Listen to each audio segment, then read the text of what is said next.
आज के इस विश्लेषण में आपका स्वागत है। अच्छा, क्या कभी आपके साथ ऐसा हुआ है कि आपके दिमाग में बहुत बड़े-बड़े लक्ष्य हैं, कुछ कमाल के सपने हैं, लेकिन जब असल में उन पर काम करने का समय आता है, तो अचानक से टाल-मटोल या डिमोटिवेशन हावी हो जाता है? सच कहूं तो हम में से ज्यादातर लोग इस अजीब सी स्थिति से गुजरते हैं। आज हम बिल्कुल इसी गुत्थी को सुलझाने वाले हैं और समझने वाले हैं कि अपनी इन पुरानी बुरी आदतों को कैसे तोड़ा जाए।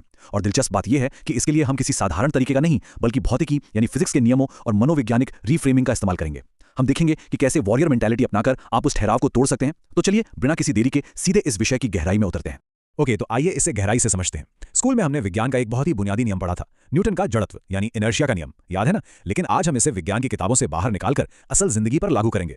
देखिए, अगर कोई व्यक्ति बस एक औसत साधारण सी रूटीन में फंसा हुआ है, यानी वो स्थिर अवस्था में है, तो वो स्वाभाविक रूप से उसी अवस्था में बने रहना चाहेगा। हमारा दिमाग बदलाव से नफरत करता है। जब तक कि कोई बहुत बड़ा बाहरी धक्का या आपकी खुद की मजबूत इच्छा शक्ति काम न करे, तब तक आप उसी सोफे पर बैठे रहेंगे। हमारा अपना दिमाग हमेशा उस हर चीज का विरोध करता है जो हमारे वर्तमान स्थिर और आरामदायक जीवन को बदलती है।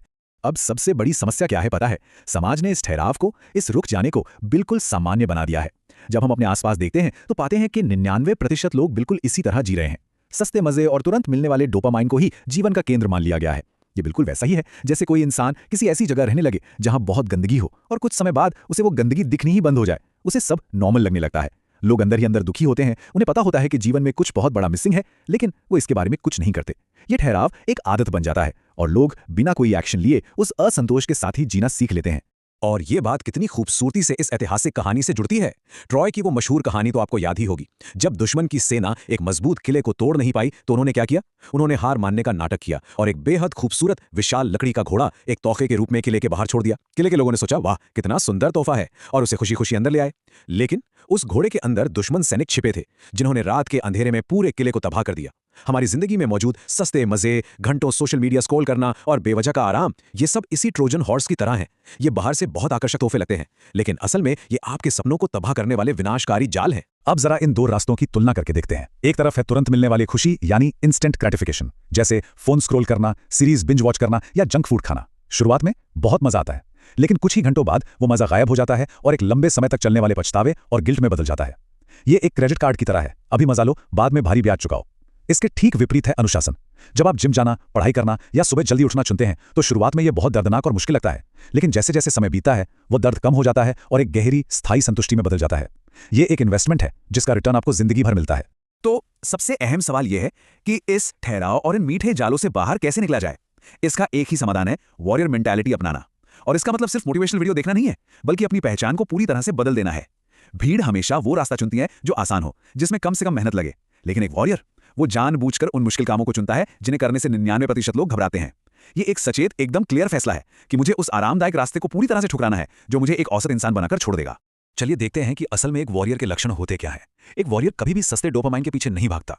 जब बाकी दुनिया देर तक सोती है और आंख खुलते ही सबसे पहले अपना फोन चेक करती है, तब एक वॉरियर सुबह जल्दी उठता है, पसीना बहाता है और अपने दिन की तैयारी करता है। और सबसे दिलचस्प बात, आम लोग जहां हर समय बस आराम और कंफर्ट ढूंढते हैं, वहीं एक वॉरियर कठिनाई और पसीने में अपना कंफर्ट ढूंढ लेता है। वो एक जगह बैठकर बहुत ज्यादा सोचने या एंग्जाइटी में अपना समय बर्बाद नहीं करते, वो सीधे एक्शन लेते हैं। वो अपनी दिमागी रुकावटों को कुचलकर खुद को उस 99% भीड़ से बिल्कुल अलग कर लेते हैं। आइए आगे बढ़ते हैं और देखते हैं कि इस माइंडसेट को बनाया कैसे जाए। देखिए, हमारा दिमाग स्वाभाविक रूप से दर्द से भागता है और खुशी की तरफ दौड़ता है। तो क्यों ना हम अपने ही दिमाग की इस ट्रिक का इस्तेमाल अपने फायदे के लिए करें। हमें अपने दिमाग से लड़ना नहीं है, उसे रीफ्रेम करना है। आपको अपनी बुरी आदतों को उस दर्द, पछतावे और खालीपन के साथ जोड़ना होगा जो वे वास्तव में आपको देती हैं। जब भी जंक फूड खाने का मन करे तो उसके बाद होने वाले भारीपन को याद करें, और दूसरी तरफ मुश्किल कामों को, जैसे वर्कआउट या कोई नई स्किल सीखना, उस भविष्य की खुशी, बेहतरीन सेहत और सफलता के साथ जोड़ना होगा। और हाँ, सकारात्मक एफर्मेशन लिखकर आप इस नए विश्वास को अपने दिमाग में हमेशा के लिए लॉक कर सकते हैं। लेकिन रुकिए, इस रास्ते में एक बहुत बड़ा स्पीड ब्रेकर भी है, और वो है जानकारी की लत या इंफॉर्मेशन एडिक्शन। सोचिए, आपका दिमाग बिल्कुल आपके स्मार्टफोन की तरह है, जिसकी एक सीमित रैम होती है। वो एक बार में बस कुछ ही टैब्स ओपन रख सकता है। जब हम लगातार सेल्फ हेल्प वीडियोस, एक के बाद एक पॉडकास्ट, रील्स और मोटिवेशनल शॉट्स देखते रहते हैं, तो पता है क्या होता है? हमारा दिमाग पूरी तरह से हैंग हो जाता है।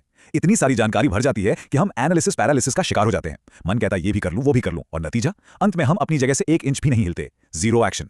अब जो जानकारी आप अपनी स्क्रीन पर देख रहे हैं वो सच में आपको हैरान कर देगी। इतिहास से ये तुलना देखिए। सर फ्रांसिस गाल्टन एक ऐसे व्यक्ति थे जिनका आईक्यू बहुत ही ज्यादा था। वो सच में एक जीनियस थे, लेकिन प्रॉब्लम ये थी कि उनका फोकस हमेशा अलग अलग चीजों में भटकता रहता था। वो एक साथ 10 चीजें करना चाहते थे। दूसरी ओर चार्ल्स डार्विन का आईक्यू बिल्कुल औसत था, कोई बहुत एक्स्ट्राऑर्डिनरी नहीं, लेकिन उनका फोकस लेजर की तरह केवल एक ही चीज पर था, और रिजल्ट हम सब जानते हैं।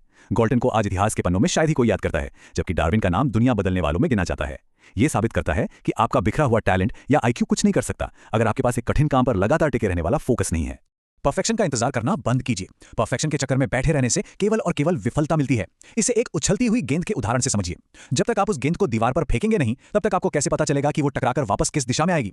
आप बैठकर उसका गणित नहीं लगा सकते। इसी तरह जब तक आप असल जिंदगी में एक्शन नहीं लेते, फेल होने का रिस्क नहीं उठाते, तब तक आपको कभी पता नहीं चलेगा कि आपके लिए क्या काम करेगा। कमरे में बैठकर बहुत ज्यादा सोचने से कुछ नहीं मिलता, लेकिन एक्शन लेने से आपको डेटा मिलता है, अनुभव मिलता है। आप गिरते हैं, सीखते हैं और अगली बार एक बेहतर रणनीति के साथ वापसी करते हैं। और अब हम वापस लौटते हैं न्यूटन के पहले नियम पर, लेकिन इस बार एक नए नजरिए के साथ। जब आप वॉरियर मेंटालिटी अपनाते हैं, अपने दिमाग को रिफ्रेम करते हैं और वो छोटे छोटे मुश्किल एक्शन लेना शुरू करते हैं, तो एक मोशन, एक गति पैदा होती है और फिर चमत्कार होता है। शुरुआत में इस गति को बनाने में आपको बहुत जोर लगाना पड़ेगा, दर्द भी होगा, जैसे किसी रुकी हुई भारी गाड़ी को धक्का लगाना। लेकिन एक बार जब गाड़ी चल पड़ती है, गति बन जाती है, तो वही इनर्शिया आपके पक्ष में काम करने लगता है। गतिमान वस्तुएं गति में ही रहना पसंद करती हैं। फिर वो अनुशासन, जिसे बनाए रखना कल तक एक सजा लगता था, आज आपकी जिंदगी की एक सहज और बिना मेहनत वाली आदत बन जाता है।